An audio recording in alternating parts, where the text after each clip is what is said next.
किचनमा आगो मिलाउँदै निलिमा मनमा उठेका अनेक प्रश्नहरूको प्रत्युत्तर आफै दिँदै विचारहरूमा रुमलिएर एक धुनमा टोपी बुनिरहेकी थिइन्। बाहिर असारे झरीको अन्त्यसँगै चिसो ऋतुको आगमनले गाउँवासीहरू एक प्रकारले खुसियाली र मोटो अनि तातो लुगाहरू तयारी गर्नुपर्ने सूचना पनि दिँदै थियो।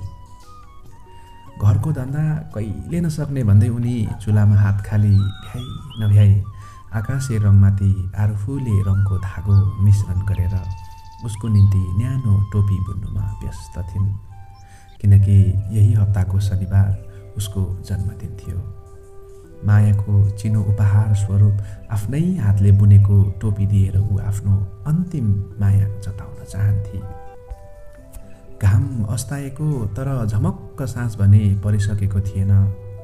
बारीको काम, दिउँसोको घाम थाकेको सिद्धार्थ हेर्दा जवान 32 वर्ष मात्र पुग्न लागेको शिक्षित एक युवा किसान थिए। हिउँदोको दिन मेलो सक्ने आतुरीमा साह्रै खटिए खेतालाहरू बिचारा। भोलि बिहान सुमनलाई बोलाएर घुरेनको पल्लो झ्याङको सुन्तला टिपेर अलिता पठाइदिनु ल उनीहरूलाई।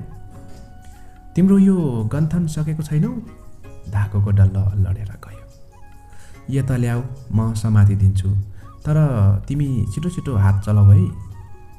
त्यो कित्लीको पानी तातियो भने मिठो चिया अदुवाको बास्नासँग ग्यासमा स्वार पकाइदेऊ ल। गुलियोले थकान केही हदसम्म आराम हुन्छ कि कतै। मरि त हाल्दैनौ नि, पर्ख पर्ख। बोल्नमा कसले भ्याउने निलिमालाई। साह्रै नै थकान लाग्यो भन्छौ। अल्छी लागेन भने लालो दुम्से पोथी मारेर पोलिदेऊ न त। म तातो सुप तिमीलाई बनाइदिन्छु। वाचिप्पाको लागि पनि तिते अलिकता निकाल्नु है। उसको कुरा सुनेर सिद्धार्थ मनमा केही सोचे अनि होठ मात्र हल्लायो। अनि नभोली खुकुरी भिरेर कुलेसो पछाडि कुखुराको खोरतिर पाइला बढायो। एक क्षणपछि कुखुराको क्वाँ क्वाँ भ्याट भ्याटको आवाज घरभित्रबाट सुनेर ऊ भावुक हुन थालिन्। यो संसारमा प्राणीहरूमध्ये मान्छे नै होला असाध्यै निर्दयी, दुष्ट र अपराधी। दुर्बलहरूको ज्यान लिने, पैसाको धाकमा दरिद्रहरूको खुन पसिना लुटेर खाने। आदि मान्छे आदि पशु स्वभाव भएको, मस्तिष्क भएको प्राणी हामीले केवल पैसाको दास दासी रहेछौँ।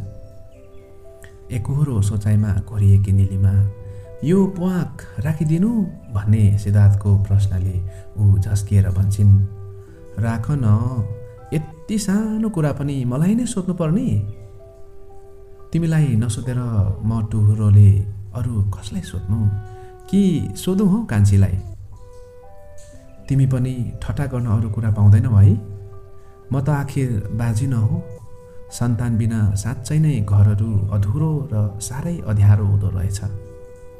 उमेर छ तिम्रो, भित्र्याउ कान्छी, मिलेर बसौँला। मलाई पनि कतै सुख हुन्छ कि सायद। चोखो मनमा फोहोर बस्दैन। उसको पवित्र हृदय र निष्कलङ्क भावनामा चोट पुर्याउन चाहँदैन सिद्धार्थ।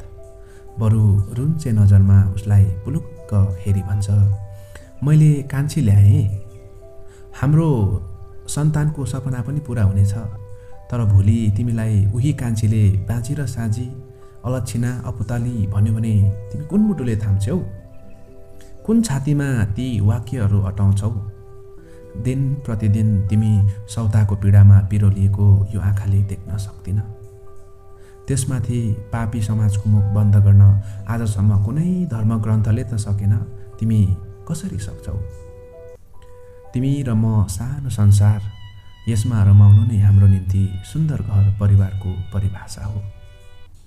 यो हाम्रो सुखको संसारलाई भत्काउने चेष्टा नगर। सुखले दुःख, दुःखले काल।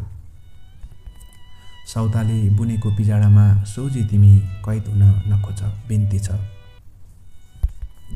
मलाई थाहा छ, एउटा आमा र चेलीको कोख ऋतु हुनुको विडम्बना तिमीले भन्दा अरू कसले बुझ्न सक्छ र?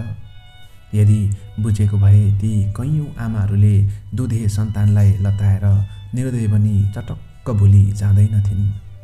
कतिले त गर्भपतन जस्तो महाअपराध निसन्देह गर्दैनन्। मतिदेऊ ईश्वर पापबाट मुक्त हुने, अँध्यारो समाजको कालो व्यवस्थालाई उज्यालो बनाउने।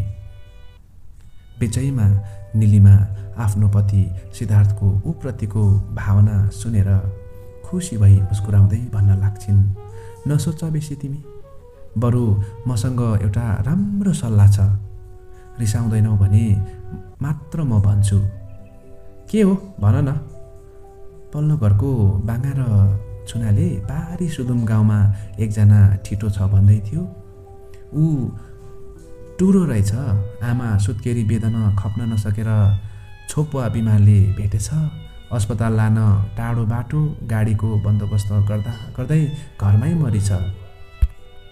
उसको बाबा आफ्नै पत्नीहरूसँगको बिछोड सहन नसकेर रक्सीले मात्र जिउँदो रहेछ, नत्र त लास।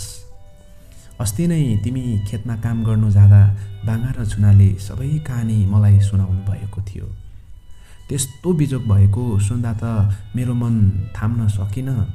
हामी उसलाई आफ्नै छोरो र समाजको नजरमा धर्मपुत्र बनाउन सक्दैनौँ र? यो बाँझीको आँसु अनि चित्कार देखेर नै होला ईश्वरले हाम्रै निम्ति भनेर मरुभूमिमा एउटा फुल रोपेछ। त्यो सुन्दर फुलले हाम्रो घर संसारलाई उज्यालो बनाउन सक्छ। कानुनी प्रक्रियाहरूलाई पुरा गरेर उसलाई ल्याउनु नल्याउनु अन्तिम निर्णय तिम्रै हातमा। चुल्हाको छेउमा बसेको सिद्धार्थलाई निलिमाले लोकल कुखुराको सुप अनि खाना पस्काएर दिन्छे। धन्यवाद। र यो कथा थियो मरुभूमिको एउटा फुल। धन्यवाद।